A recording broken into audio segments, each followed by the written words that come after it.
I can say after hearing your opening statement is, wow. You guys never miss an opportunity to blame your own incompetence on Joe Biden.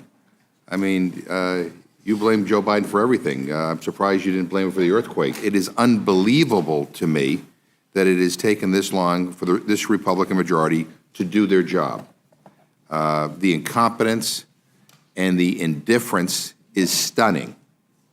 I mean, I really can't believe it. I don't expect much of this Republican majority, but this is really beyond the pale. Massachusetts Democrat Jim McGovern is exposing the most fundamental aspect of the Republican Party's political goals right now: obstructing legislation. This is our second Rules Committee meeting of the week, and it's the fourth time, let me repeat, the fourth time a bill to reauthorize FISA has come before our committee. I mean, give me a break. The American people want effective government. What my Republican friends are giving them, quite frankly, is a circus. This is the most ineffective, incompetent majority, I think, in American history, full stop.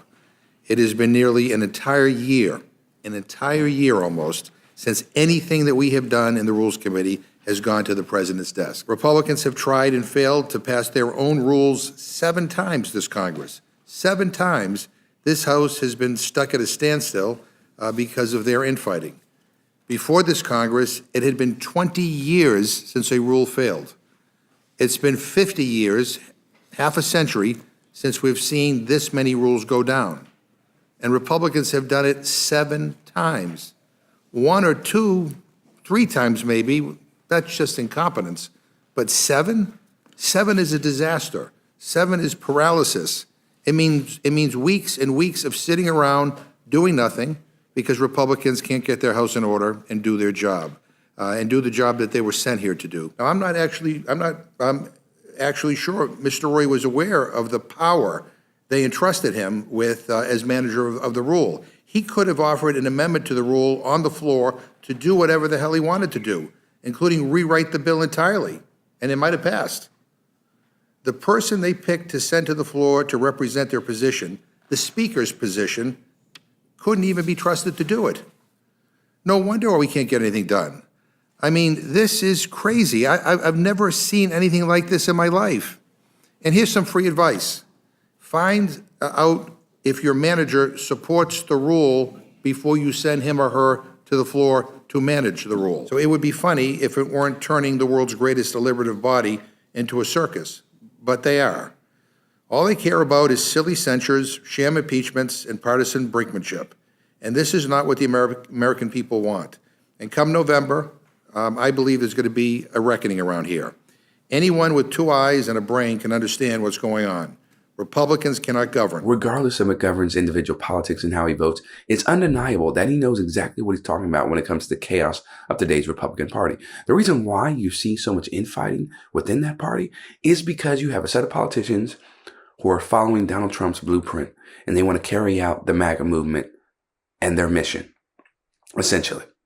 And they go to the extreme for that, as we know. But then you have other Republicans who are still problematic in other areas, but they want to stick to the old guard of how Republicans do things. They're not willing to go to the extreme, like we've seen with people who support Donald Trump and the MAGA movement. And the country is suffering because of this, right? Because you can barely get any legislation passed, or any meaningful legislation for that matter, right?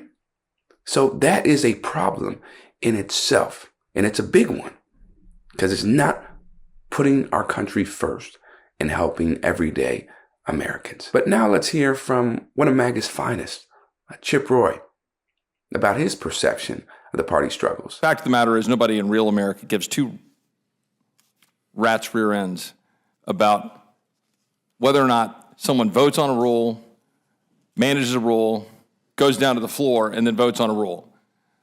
Nobody in America cares to see the continued perpetuation of what this body, this Congress, has been doing to the American people for generations.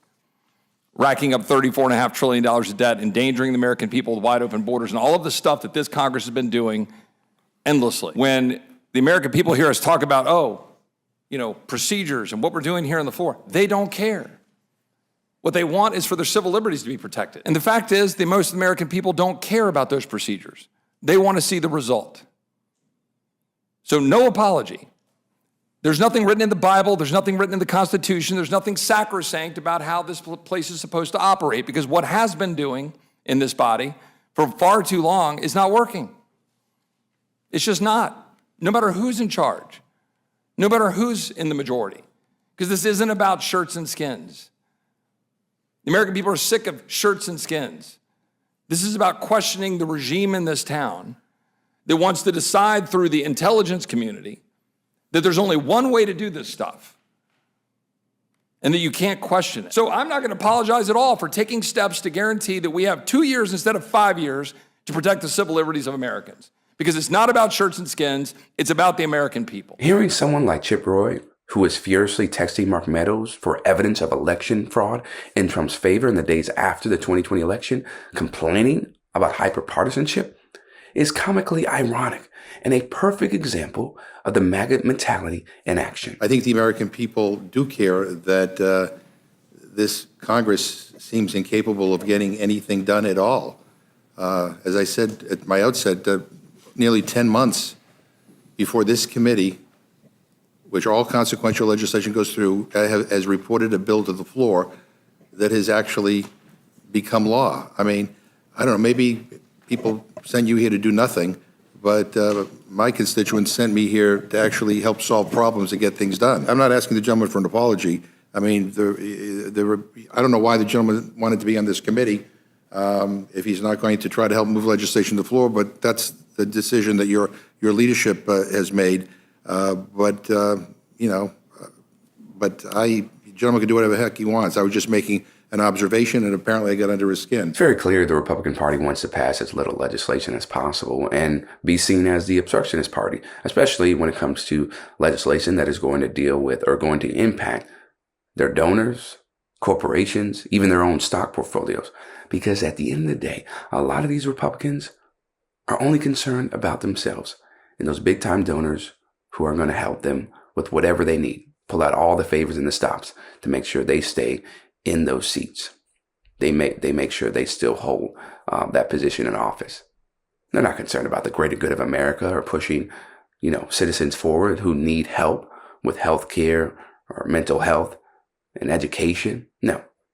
As long as they are getting their fat check, as long as their donors are happy, that's all they care about. And if it's going to take away from that, then, they're definitely going to do everything in their power to block meaningful and reasonable legislation that will help everybody, right? Not just a certain group, but the collective as a whole. So that's what you see. It's a lot of hyper-individualism with this conservative party. And you compare that to the progressive mindset of working to reform and rebuild the system. It's very stark in contrast, right? And I prefer to be on the latter, where the progressive movement, where you're trying to reform the system, but I think need a whole makeover with the system from what we've seen in this country lately.